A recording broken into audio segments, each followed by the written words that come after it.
So you mentioned Vitalik earlier. Maybe we'll wind back a little bit in terms of, the movement of creating cryptocurrencies outside of Bitcoin. Yeah, that's something that you wanted to see and that you encouraged. I remember from your forum posts, you broadly said that you wanted to see experiments away from Bitcoin, to see more projects get spun up, and you felt like there would be many, many blockchains. How do you still think that the cryptocurrency industry beyond Bitcoin is trying to solve useful problems and doing something useful? Well, it's always inevitable. If you don't encourage innovation, then it quickly becomes a totalitarian fascist environment. Mm-hmm. And so if you got to be open source, if you're going to be decentralized, you're going to be permissionless, then you got to encourage innovation.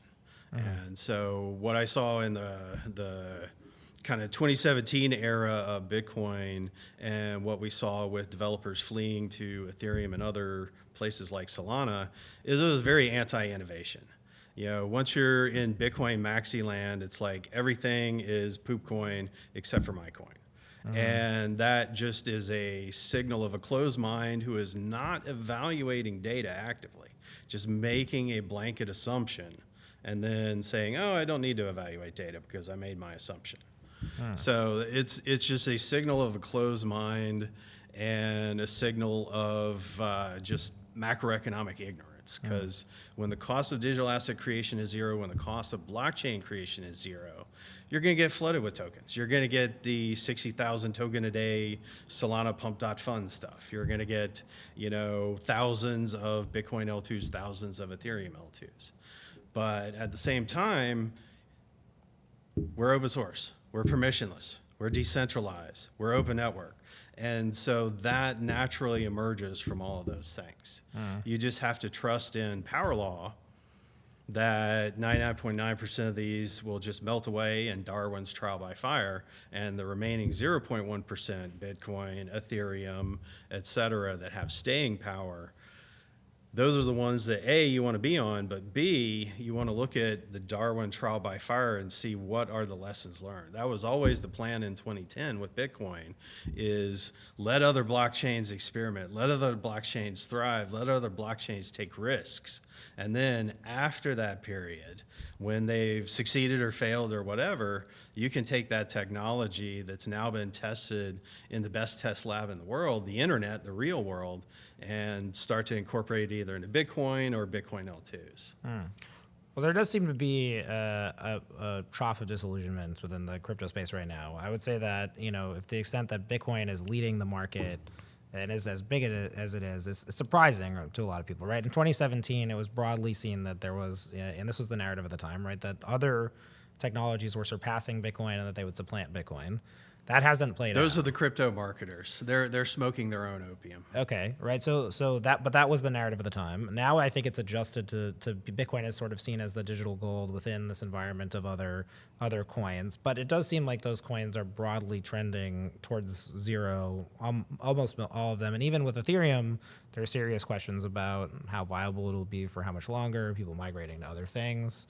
So again, I think the question that I asked was like, what do you think that it's possible to achieve in systems outside of Bitcoin? When we've seen the trajectory, it seems like what other buzzwords can kind of come out and form around these communities, right? Like what? Well, all the things that have been built in the past 15 years are coming to Bitcoin. Mm-hmm. So again, it's the Solanas of the world can be thought as a beta test for what works and doesn't work. That sounds like a Bitcoin maximalist position. It's OG logic. It's not a maximalist position. It's a Bitcoin POV of you can go and you can test stuff, but we'll still be here at the end of the day, which is always true. And our thesis at Hemi is Bitcoin and Ethereum have the most staying power when you look at not only technical, and people make all the mistakes in the world of just looking at this blockchain has these features, therefore success. There's so much more to blockchain success in the social realm, which is why I call Bitcoin a social network, that leads to, X-Tech type evaluations of how much institutional support is there, how much banking support is there, how much regulatory clarity is there. And each of those, Bitcoin is at the top category. And so it's not a a religious belief. It's just a pragmatic evaluation of, okay, this is most likely to be on corporate balance sheets. Therefore, this is most likely to be in sovereign wealth funds. Therefore. And so it's a pragmatic, if Ethereum was where Bitcoin is today, I'd make the same evaluation, but it's not. Right. So maybe let's stick with Ethereum for a second, because I'm trying to understand where you're coming from with it. Because I think that I see Ethereum. I think many people make, I think, a category error that Ethereum was primarily a technology community, where I think it was really a social movement towards trying to do things outside of Bitcoin. You can see that, and they made a lot of assertions in their design, like they were very dissatisfied with proof of work mining. They wanted to move towards something else. Even though now proof of work mining, I think, maybe more broadly embraced for some of the reasons that they wanted to solve problems that are maybe no longer problems, right? And so how do you evaluate, what did Ethereum achieve to you? And when it was starting out, how did you view it? Well, Ethereum did what Bitcoin didn't, which was gave us DeFi. Is you can have autonomous robots, meaning smart contracts, and you can interact with those robots, and they will not be corruptible. They will be predictable.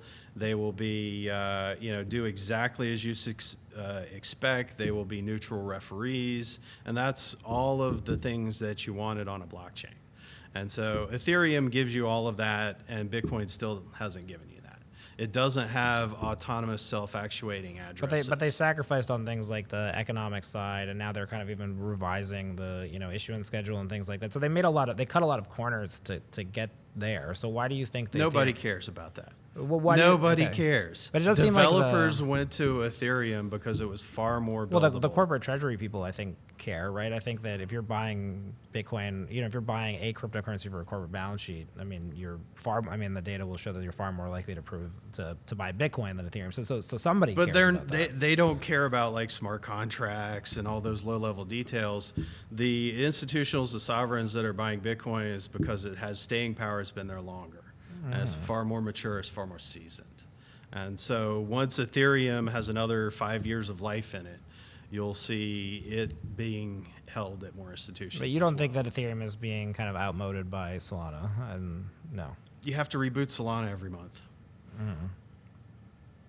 So the quality isn't there, the predictability isn't there, the Microsoft Windows old joke of if Microsoft made a car, it'd go 1,000 miles an hour, randomly explode and crash. That's kind of the experience. So what is predictability? What is staying power? What is the grand central station of crypto? And that's Ethereum. People are going through Ethereum to get to L2s. They're going through Ethereum to do stuff with their BTC, with Wrap BTC. Obviously, self-plug, Hemi is competing for that.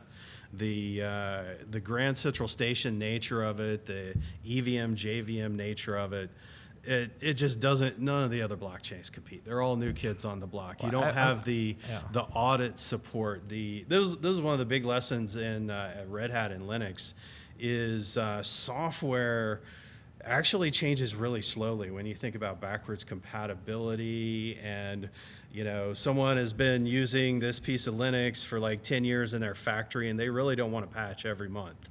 And so they don't care about the latest updates. They just care about stability, predictability. And so when you're updating software, you're doing audits, and Ethereum has the best audit community. Solana, far and away less InfoSec prowess. If you are going to institutionals and talking crypto, it's either going to be Bitcoin, Ethereum, or nothing. Sovereigns is Bitcoin or nothing, a little bit of Ethereum. And you're just not hearing any other blockchain because of the seasoning, the maturity, the time in market. And Bitcoin and only Bitcoin has that #1 slot. And it's always going to have that #1 slot.